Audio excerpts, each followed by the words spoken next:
একটা প্লেয়ারের কাছে জানতে চাই এই মাঠের কি মানে অসুবিধা হচ্ছে খেলার, কে বলতে পারবে? আসো আসো দেখি, ভয় পাওয়ার কিছু নাই তো, দেখি। সেরকম আউটফিল্ড হবে সেরকম আশাজনক দেখেন, আউটফিল্ডায় যে মাটি টাটি বেরোয় আছে, আসলে এই যে কি অবস্থা, আসলে আউটফিল্ডটা সে অনুযায়ী হয় নাই। কোচ সাহেব নাই মনে হয় এখানে আছেন, কোচকে একটু আসেন প্লিজ, কোচের সাথে একটু কথা বলতে চাই। উনি হচ্ছে আমাদের কোচ, উনি হচ্ছে নার্সিং করেন এই প্লেয়ারদেরকে, শিক্ষক বলা যায় যাকে বলা হয়, শিক্ষক, খেলার মাঠের শিক্ষক। যাই হোক, এই আমি একটু জানতে চাচ্ছি যে বিগত দিনে যে স্টেডিয়ামটি কুষ্টিয়াতে ছিল এখন যে সুন্দরভাবে কারুকাজ দিয়ে বা যতটুকু মান উন্নত করা যায় সেভাবে মনে হয় তৈরি হচ্ছে, আপনার অভিব্যক্তিটা কি একটু বলবেন? আসলে মাঠ তো দেখছেন, চারিদিক গ্যালারি, আসলে এই স্বপ্নটা আমরা যখন প্লেয়ার ছিলাম এই স্বপ্নটা ছিল, তখন হয়তো পাই নাই, এখন আমাদের যারা উঠতি প্লেয়ার তারা পাচ্ছে। এই ভালো মাঠ পাইলে একটা ভালো প্লেয়ার হওয়া সহজ, একটা ভালো ফিল্ড, ভালো গ্রাউন্ড, এই আর কি। আপনার নাম? আমার নাম তঞ্জু, বাসা মতিমার রেলগেট। তো এই যে বাংলাদেশে এখন যে আমাদের বিশ্বে রিপ্রেজেন্ট করছে বা অন্যান্য দলের সাথে খেলতেছে, কিছুদিন আগে ইয়ার সাথে খেললো আর কি, তো প্রত্যাশা অনুযায়ী কি জনগণকে সর্বোচ্চ দিতে পারছে এখন ন্যাশনাল টিম? আপনার কি মনে হয়? আসলে দেখেন, ক্রিকেট এমন একটা জিনিস, কোনো সময় ভালো দেবে, কোনো সময় খারাপ দেবে, খারাপ ভালো নেই ক্রিকেট। একটা প্লেয়ার ন্যাশনাল টিমে যাতে অনেক কাঠখড়ি পোড়ানো লাগে। আমরা মনে করি যে একটা প্লেয়ার আসলে ন্যাশনাল টিমে খেলছে, অনেকেই আছে চার দোকানেতে বকে যে কী খেলছে, এটা নেছে কী কারণে, আসলে ক্রিকেট তো এটা না। একটা প্লেয়ারের পিছনে যে হার্ড ওয়ার্ক আর যে পরিশ্রম, এই পরিশ্রমটা তো পিছনের পরিশ্রমটা কেউ দেখে না। সবাই চেষ্টা করে ওই লেভেলে যে একটা ভালো খেলার জন্য, আসলে পারে না, কেউ পারে, কেউ পারফরমেন্স করে, পারফরমেন্স করতে পারে না। আসলে ইনশাল্লাহ সবাই পারফরমেন্স করতে পারবে, সবাই যদি পারফরমেন্স করতে পারে তাহলে বাংলাদেশ টিমে তার আপনার প্লেয়ার তো আর লাগতো না যে ওরা পারফরমেন্স ওরাই খেলুক 20-30 বছর। তো পারফরমেন্স খারাপ ভালোর মধ্যে আবার প্লেয়ার উঠবে, নামবে, এটাই। তাহলে কি জনগণ কি সাহস যোগায় না ন্যাশনাল টিমকে? আসলে জনগণ ভালো করলে তো বাহুবা, খারাপ করলে তো প্যান্টেন খুলি ফেলাই, একটা অবস্থা। আচ্ছা আচ্ছা, বুঝতে পারছি। তো এই যে আপনি প্লেয়ারদেরকে নার্সিং করতেছেন, কেমন ফিডব্যাক পাচ্ছেন? আসলে তারা কি ন্যাশনাল টিমে খেলার মতো উপযোগী হচ্ছে?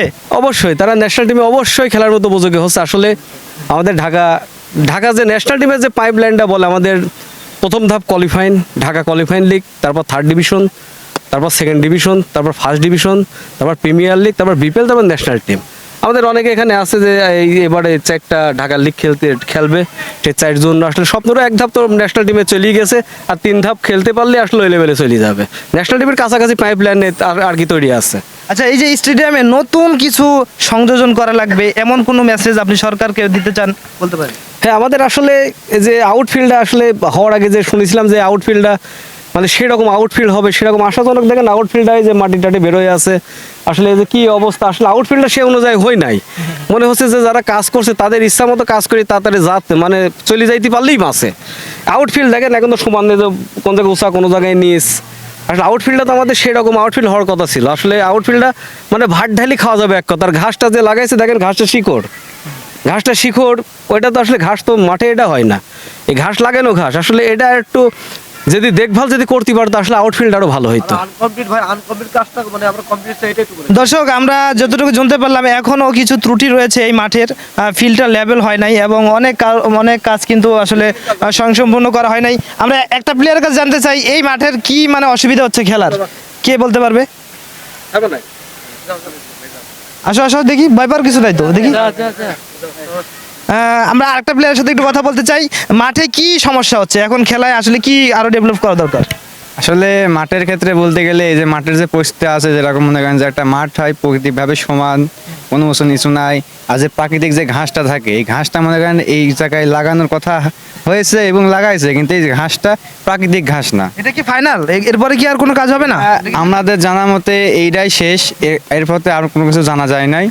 আর আমাদের সমস্যার ক্ষেত্রে কি মানে এখনো আপনার এই সাইড সুইডে হলো কমপ্লিট হয়েছে, মাঠের ভিতরে পুরোপুরি কমপ্লিট হয় নাই।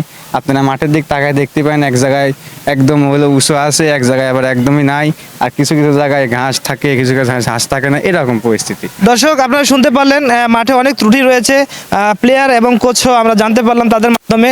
এই মাঠের অনেক কাজ কিন্তু আরও করা দরকার এবং স্বয়ংসম্পূর্ণভাবে করে দেওয়া উচিত, যাতে এই প্লেয়াররা আরও সুন্দরভাবে প্র্যাকটিস করে সামনে যেতে পারে। সে প্রত্যাশায় সবাই ভালো থাকুন, সুস্থ থাকুন। আসসালামু আলাইকুম।